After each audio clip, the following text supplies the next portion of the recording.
Skip says that Stephen A's bad man was just bad last year. But according to ESPN's Football Outsiders, he will be very good this season. So let's get into it. Green Bay is projected to win the division at 12-4, with the Vikings and Lions finishing 3 games behind at 9-7. Stephen A., did they get it right about your boy and his team?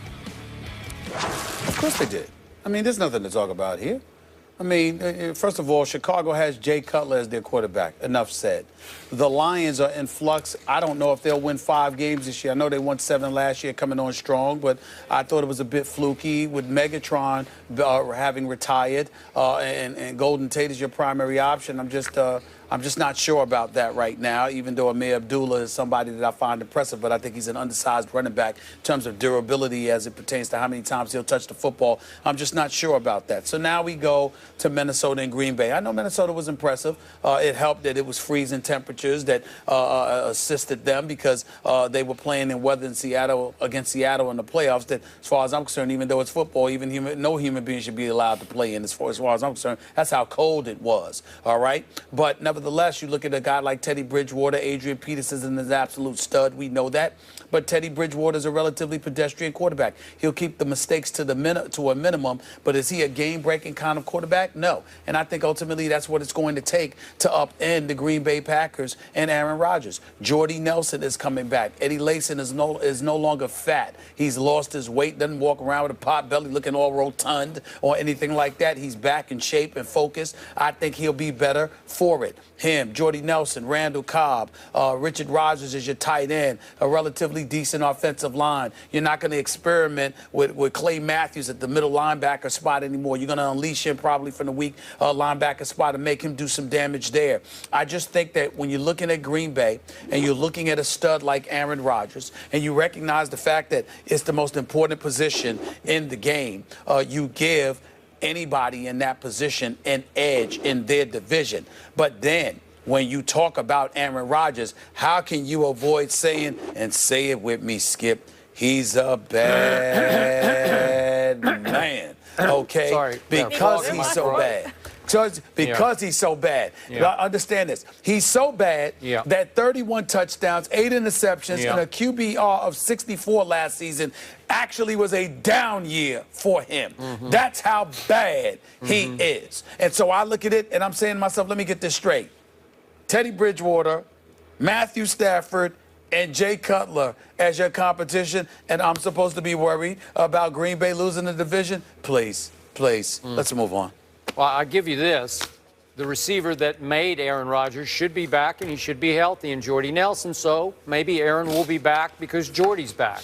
So before I get to my answer to Molly's question, I'm going to remind you, a few experts that I've read, people I respect, are already predicting that the Chicago Bears are going to be the breakout playoff team from this division. Really? Because of Jay Cutler. Because they respect Fox. Huh? Because of John Fox. Because of John Fox. You know what? You and have his defense. Insulted, That's why. Not Jay Cutler. You have insulted Jay Cutler so often on this show. You know what? I think he might play with Jordan-esque rage next year to get even with you, a la Steph Curry. Yeah. You put in the same sentence, Cutler and Curry just now? And Jordan. Oh, and really? Jordan. And Jordan. Well, they're Chicago people. You know, it's a Chicago thing. Don't let the facts get in the way of a good story. Time out, Molly, time out. Did Skip Bayless just sit up there and say Jay Cutler and the word Jordan-esque in the same sentence? They both play or have played in the city of Chicago, so they have that. That's about it. Really? Yeah, really. Jay Cutler? Yeah. First of all, Jay Cutler's been so bad for Chicago, they wouldn't even allow him in Michael Jordan's restaurant, let alone allow him to have Jordan-esque mentioned in the same sentence as his name. I mean, please. Okay. He's lucky there haven't been barricades banning him from the city of Chicago already. He's lucky that hasn't happened. Yeah. Jordan-esque, Cutler. Yeah, that's funny. You're hilarious, Skip. But I'll leave that one alone for a while, and I'll get back to the question. You need to. Let's go. I have tried for much of this morning before the show to make a case for the Vikings challenging the Packers in this division. And I must admit to you, I'm with you. I can't make it. I try because it's hard to disrespect 11-5. That's what Minnesota went last year. We respect the head coach. I respect the offensive coordinator, know him well, North Turner, Mike Zimmer, obviously. It's around both them in Dallas. But I'm with you. As much as I like the football team and as much as I like the fact that Adrian Peterson at age 31 is probably as fit a 31-year-old running back as we've ever seen in the history of this league, and the fact that he did lead the league in rushing last year and probably will do it again this year, I can't discount that. And they drafted Laquan Treadwell to beef up their receiving core. That kid, Stephon Diggs, that fifth-rounder they got from Maryland last year, led the team in receiving. Kyle Rudolph, Mike Wallace. So the receiver, it's going to get a little better. So the football team got a little better.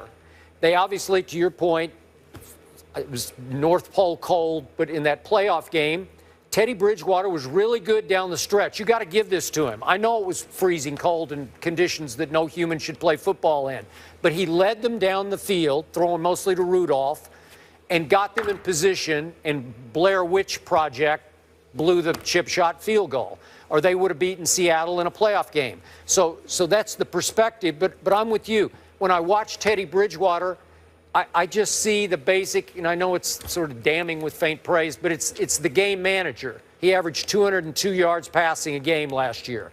His QBR was pretty good at 63, 13th best in the NFL. I just don't see 14 touchdowns, 9 interceptions being spectacular enough to eclipse the bad man with Jordy Nelson and Green Bay. Can they make the playoffs again? Could they be a wild card team? I'll give them that. But what was this, 3 games? Is that, yeah, it's supposed to win by 3? I could see it. I could see Green Bay winning by 3 games. All right, I'm just looking at this. Good. The Bears are 7-9, I'm reading, and Vikings 9-7, but the Giants, they were saying, what was it? 6 and 10. Yeah. Yeah. Okay. The suspect list. Let's move on. Stephen A., you better watch out for those Bears. Here they come. Look, as long as Jay Cutler's their quarterback, I'm safe. You think so? We'll see. I guess. He's not a leader. He's not a leader. I'm not talking about his ability because he can throw the football. He knows plays. He's got the talent to be a quarterback. He's not a leader. All right. He can't lead. We shall see. Speaking of leaders, the Spurs season came to an end last night, but could this be the last time we see Tim Duncan and Manu Ginobili, the end of an era? We'll discuss that when we come back. Nothing can stop me. I'm all the way up. It was certainly a season to forget for the Cowboys, who were decimated by injuries last year. But 2016, according to ESPN's Football Outsiders, is going to be a very different story. They see Dallas running away with the division at 10-6, while the Giants, Eagles, and Redskins are all finishing at 6-10. Big D winning the East by 4 games. Skip? Wow. Did they get this right? Stephen A., on a very dark day for me and my Spurs, at least there's a ray of sunlight in the future. My Cowboys are being predicted to win the NFC East by 4 games. Interesting. Now, again, 10-6 for me is a reasonable but conservative prediction for my Cowboys. That's, of course, if Romo and Dez get and stay healthy the whole year, and there will be a Zeke the Freak running behind the most dominating offensive line in all of pro football, all of which equals most explosive offense in all of pro football. So I'll go with 10-6. What I can't buy here is, even though I write off the Giants and I write off the Eagles, they're basically irrelevant to this discussion. No threats to my Cowboys. But I continue to be mystified by the lack of respect that the Washington Redskins get after they won or maybe stole last year's NFC East by winning their last 4 games, 5 of their last 6 to finish 9-7. Obviously, they had a home playoff game against Aaron Rodgers and company. They lost that 35-18. But Kirk Cousins is back. I got to give it up. He had a pretty good year. Heck, by his standards, you might say he had a very good year. And offseason-wise, can you argue with this? The biggest offseason addition any team made was Josh Norman. I think it was. That's just me. I thought the best receiver in the draft was another Josh named Doxton from TCU. They drafted him. I've always liked Sua Craven. He is a football player. They got in the 2nd round. He will have immediate high collision impact on their defense. So they got better. Clearly, they got better on defense. Maybe they got a little better on offense. And they're arch rivals to my Cowboys. So at least I think they could come within 2 games of my Cowboys, if not 1 game of my Cowboys. I respect and I fear the Washington Redskins, not so much the Eagles or certainly the Giants. Gratuitous. Well, I definitely think that you're right about that. I mean, I was wondering about the Washington Redskins myself, and how can anybody just simply go about the business of projecting that the Cowboys will win the division so easily? I mean, I'm of that mindset. I definitely think that the Cowboys probably would win the division. I think getting Ezekiel Elliott, elevating their running game, having that massive offensive line, getting both Tony Romo and Des Bryant back healthy with Jason Witten as a reliable target. I think their offense will be potent. I think they will move the chains. I think they will chew up the clock, and I think they'll put the defense in a position where they can succeed due to the limited amount of time they'll have to spend on the field. But nevertheless, you still got some issues. You got some issues at corner. You got some issues in your interior. Sean Lee is going to do what he does, but what level of help is he going to have, and how are you going to get at the quarterback? These are all legitimate questions that you have to ask about the Dallas Cowboys. Mincy, DeMarcus Lawrence is going to be out for a few games. Randy Gregory and Mincy, neither of them recorded a sack last season. And so when you look at it from that perspective, you can't get at the quarterback, and there's still some question marks in your secondary, particularly with Orlando Scandrick, who was on injury reserve all year long due to his injury. Even though he's coming back now, you got to wonder what he's going to have to give you,